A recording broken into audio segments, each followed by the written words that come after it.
Значит, решение всех текущих вопросов, оно лежит на персональной ответственности руководителя ведомства.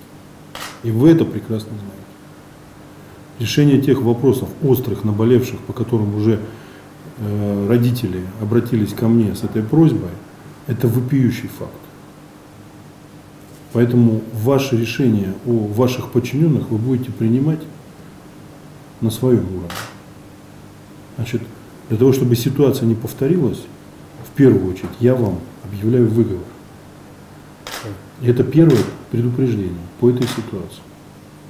Значит, второе. Те, кто был действительно в этой ситуации виновен, разберитесь, доложите. Но вашего заместителя, значит, никаких уже там ему неполных служебных соответствий. А я считаю, что он вообще не имеет права больше заниматься этой деятельностью. Тем более в должности замминистра. Еще одна история. Все, что вы сегодня сказали по поводу несостоявшихся конкурсов, отсутствия, это все говорит о следующем.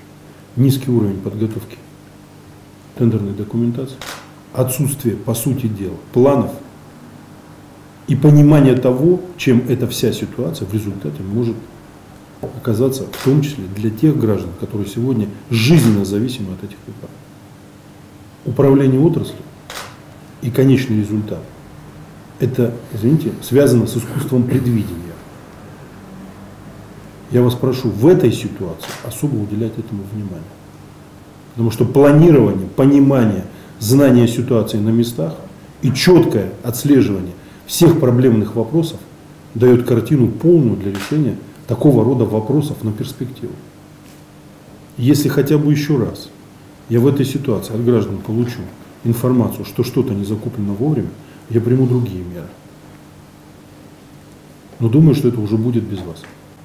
И люди уже сбились с ног. Когда остаются 2 таблетки для решения, извините меня, вопросов здоровья, тут с ума сойдет любой родитель. А вы ссылаетесь на отсутствие каких-то там формальных процедур.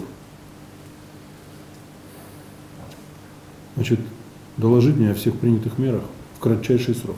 О наведении полного порядка во всех этих вопросах. И учета каждого пациента со всей проблематикой, которая сегодня существует.